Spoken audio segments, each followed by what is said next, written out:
उपमुख्यमंत्री अजित पवार यांचा दुग्धाभिषेक। मुख्यमंत्री पदाचे दावेदार अजित पवार यांना सातत्याने टीकेचे लक्ष्य करण्याचा प्रयत्न। स्वाभिमानी आंबेडकरी समाजाकडून दुग्धाभिषेक करून या टीकेला उत्तर। डॉक्टर महेश कुमार कांबळे। सोलापूर जिल्ह्यातील माढा तालुक्यामध्ये घडलेल्या घटनेमुळे महाराष्ट्र राज्याचे उपमुख्यमंत्री अजितदादा पवार यांच्यावर मोठ्या प्रमाणात टीकासत्र सुरू आहे।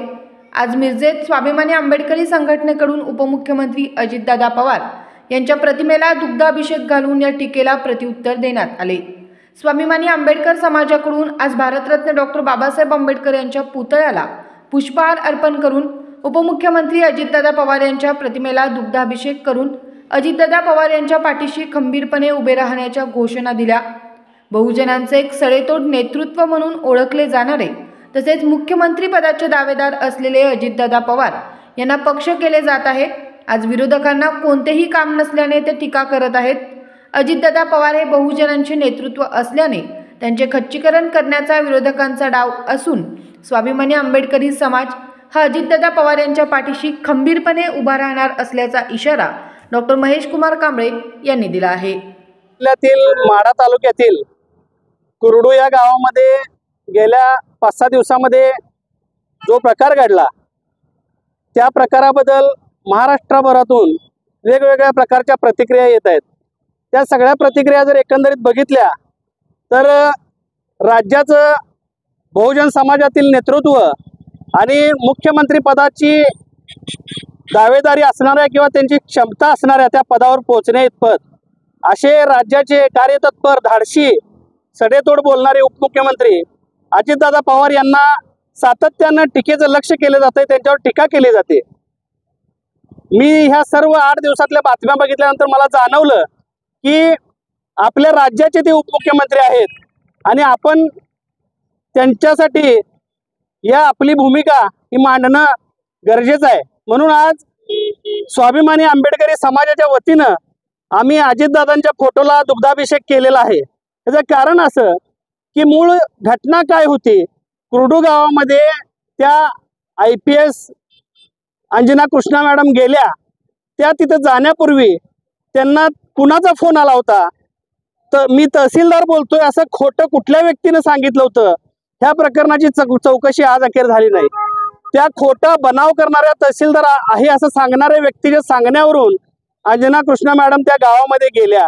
गावामध्ये गेल्यानंतर त्यांनी गावातल्या कुठल्याही नागरिकांशी कागदपत्रांशी पाहणी केली नाही, चौकशी केली नाही। त्या कारवाईच्या मूडमध्ये होत्या। ठीक आहे, आपण कारवाई करताय त्याबद्दल दुमत नाही, पण तुम्ही प्रोबेशनरी DYSP म्हणून करमाळ्याचे काम करत आहात। प्रोबेशनरी DYSP ला किती अधिकार असतात? अशा एखाद्या दुसऱ्या विभागातल्या कारवाई संदर्भात आपण त्या ठिकाणी जात असताना त्या विभागाच्या तहसीलदार असतील, प्रांत असतील, जिल्हाधिकारी असतील यांना आपण कळवलं होतं का? किंवा तुमच्या प्रोबेशनरी पिरियडमध्ये तुम्ही DYSP म्हणून काम करताय, तुम्ही तुमच्या ॲडिशनल SP किंवा SP-ने कळवलं होतं का? ह्या सगळ्या गोष्टी गरजेच्या वाटतात, पण असं काही घडलं नाही।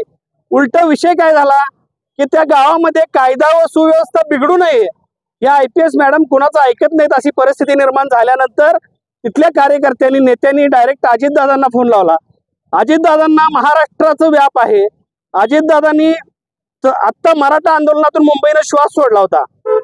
त्यात गणेशोत्सवाचा मोठा भव्य दिव्य असा उत्सव चालू होता। त्यामध्ये मुंबईचं टेन्शन ह्या मंत्रिमंडळाला होतं। अजितदादांनी बोलताना काय सांगितलं, मुंबई सारखा विषय इतका गहन झालेला असताना आपण हा मुरमाचा विषय घेऊन काय बसलाय? पण ह्या विषयाचं विरोधकांनी इतकं भांडवल केलं आणि अजितदादांना टीकेचं लक्ष केलं की महिला अधिकाऱ्याला दम देत आहे। अजितदादांची ती स्टाईलच आहे। अजितदादा सडेतोड बोलणारा माणूस आहे। अजितदादांनी जर समजा एक 29-30 वर्षाच्या महिला अधिकाऱ्याशी आपल्या हक्काच्या जाणीवेतून, आपुलकीतून जर रागावून बोलला असेल तर त्यात गैर काय आहे? अजितदादा हे एखाद्या जिल्ह्याचे पालकमंत्री आहेत, महाराष्ट्राचे उपमुख्यमंत्री आहेत, संविधानिक पदावर आहेत। महाराष्ट्रातली जनता ही त्यांच्या मुलासारखी कुटुंबातील आहे, त्यामुळे इतकं गैर वाटण्यात काही अर्थ नव्हता।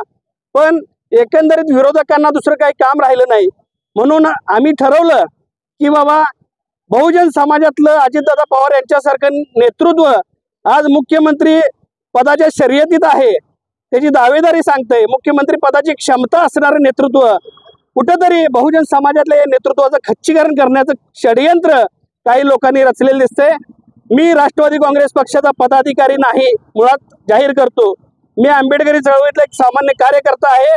पण आपण या बहुजन समाजातल्या एखाद्या नेत्याच्या पाठीशी उभं राहणं, ही आपली भूमिका मांडणं, हे माझं कर्तव्य समजून आज आम्ही अजितदादा पवार यांच्या फोटोला दुग्धाभिषेक घातलेला आहे आणि अजितदादा पवार यांच्या पाठीशी भविष्यामध्ये सुद्धा हा आंबेडकरी समाज खंबीरपणे उभा राहील अशी मी ग्वाही देतो। जय भीम, जय भारत, जय महाराष्ट्र।